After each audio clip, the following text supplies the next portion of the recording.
మత్తయి సువార్త 24వ అధ్యాయము 6వ వచనం నుంచి. మరియు మీరు యుద్ధములను గూర్చియు యుద్ధ సమాచారములను గూర్చియు వినబోదురు. మీరు కలవరపడకుండా చూచుకొనుడి. ఇవి జరగవలసి ఉన్నవి, కానీ అంతము వెంటనే రాదు.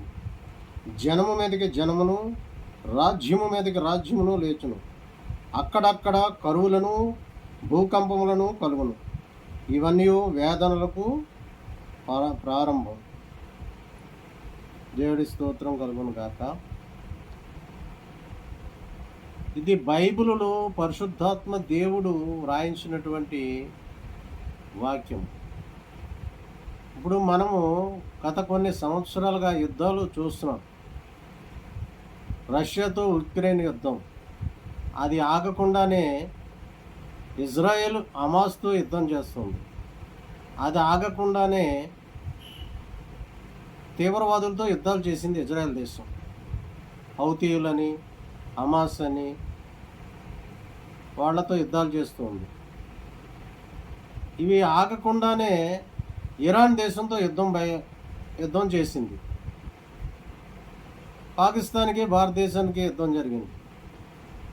ఇవి జరుగుతున్నాయి. ఇక్కడ దేవుడు ఏమంటున్నాడు? మీరు యుద్ధములను గూర్చియో యుద్ధ సమాచారములను గూర్చి తెలుసుకుందరు. దేవుడి వాక్యం జరుగుతుందా? మీరు యుద్ధములను గూర్చి యుద్ధ సమాచారములను గూర్చి తెలుసుకుందరు. ఇక్కడ దేవుని వాక్యం నెరవేరుతుంది, దేవుని ప్రవచనం నెరవేరుతుంది, దేవుని మాటలు నెరవేరుతున్నాయి. ఆకాశం గతించిన, భూమి గతించిన నా మాటలు గతించవు. గడ్డి ఎండును, దాని పువ్వు రాలి వాడిపోవును, దేని వాక్యము నిత్యము నిలుచును. ప్రభునందు ప్రియులారా, దేవుడి మాటలు వినండి, బైబిల్ గ్రంథం చదవండి, అర్థం చేసుకోండి. బైబిల్ ప్రకారం ప్రపంచం నడుస్తుంది. బైబిల్లోని ప్రవచనాలు నెరవేరుతున్నాయి, వాగ్దానాలు నెరవేరుతున్నాయి. మరి కరువులు వస్తాయన్నాడు, భూకంపాలు వస్తాయన్నాడు, వరదలు వస్తాయన్నాడు. మరి కరువులు చూడట్లేదా? భూకంపాలు చూడట్లేదా? వరదలు చూడట్లేదా? దేవుడి వాక్యం దేవుడు బైబిల్ గ్రంథంలో వ్రాయించినటువంటి మాటలు జరగట్లేదా?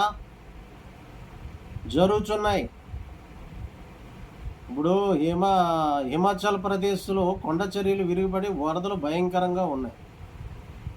మరి అమెరికాలోని టెక్సాస్లో వరదలు భయంకరంగా ఉన్నాయి. మరి మన అట్లాగే పాకిస్తాన్లో వరదలు, మరి భూకంపాలు సంభవిస్తున్నాయి. మరి ఎన్నో దేశాల్లో భూకంపాలు రావడం చూస్తున్నాము, అగ్ని పర్వతాలు బ్రద్దలవడం చూస్తున్నాం, వరదలు, సునామీలు రావడం చూస్తున్నాం, తుఫాన్లు రావటం చూస్తున్నాం. ఇది బైబిలులో దేవుడు ముందుగానే వ్రాయించినటువంటి మాటలు ప్రకారం జరగటం మనం చూస్తున్నాం. దేవుడు సర్వవ్యాపి, సర్వజ్ఞాని. ఆయన ముందుగానే జరగబోయేది చూసి బైబిలులో వ్రాయించాడు. అవి జరుగుతున్నాయి. కాబట్టి బైబిల్ నమ్మండి, బైబిల్ దేవుణ్ణి నమ్మండి, యేసు ప్రభువారిని నమ్మండి. ప్రజలను పాపం నుంచి విడిపించటానికి ఆకాశ వాహనుడై గగనం చీల్చుకుని ఈ లోకానికి వచ్చాడు. స్వయంగా దేవుడే. ఆయనే మహాదేవుడు, మన రక్షకుడు, మన విమోచకుడు, సజీవుడని తీతుకు పత్రిక 2:13 వచనం సెలవిస్తుంది.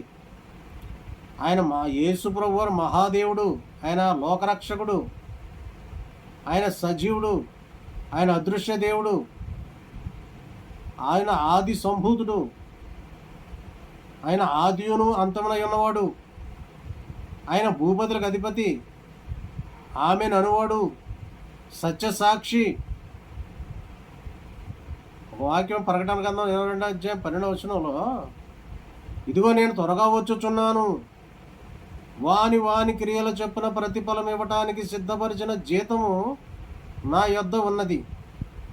అల్ప ఓమేగను నేనే, మొదటివాడను కడపటివాడను, ఆదియును అంతమునై ఉన్నానని దేవుడు సెలవిచ్చాడు. ఆయన త్వరలో రాబోతున్నాడు. ఆయన కొరకు మనము ఈ భూమి మీద సిద్ధపడి ఉంటే ఆయనతో తీసుకువెళ్తాడు. అప్పుడు మనము ఈ యొక్క లోకంలో జరిగే భయంకరమైనటువంటి పరిస్థితుల నుంచి మనము తప్పించబడతాం. ఆయన పైకి తీసుకుపోతాడు. కింద విడవబడిన వారికి శ్రమలు, బాధలు, వేదనలు, చచ్చిపోదామంటే సావు రాదు, బతుకుదామంటే బతుకుండదు.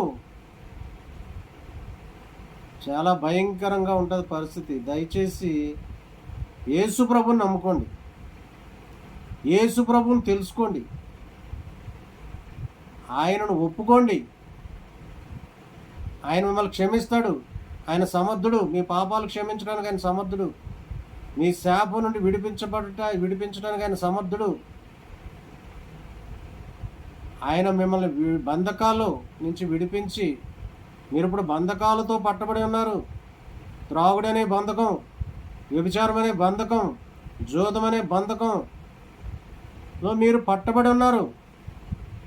ఈ మనిషి తనంతట తాను బయటపడలేడు.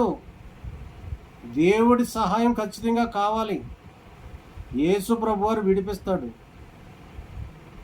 మీ పాపాలు క్షమిస్తాడు, నూతన జీవితం ఇస్తాడు. విశేషముగా రెండవసారి జన్మింపచేస్తాడు. రెండవసారి జన్మించడం అంటే బాప్తిసం తీసుకోవడం. ప్రభువుని ఒప్పుకొని పశ్చాత్తాపడి బాప్తిసం తీసుకుంటే రెండోసారి జన్మించిన వారు అవుతారు. అప్పుడు మారు మనసు వస్తుంది, జీవితం మారుతుంది. కాబట్టి యేసు ప్రభువుని నమ్ముకోండి. ప్రవచనాలు జరుగుతున్నాయి. భయంకరంగా ఉంది లోకము. రాబోయే దినాలు మరింత భయంకరంగా ఉంటాయి. ఇప్పుడు సునామీ వస్తుందని దేవుడు బయలుపరిచాడు. సునామీ రాబోతుంది. ఆ సునామీ నుంచి దేవుడు కాపాడాలంటే యేసు ప్రభువుని నమ్ముకోండి. దేవునికి స్తోత్రం కలుగును కాక.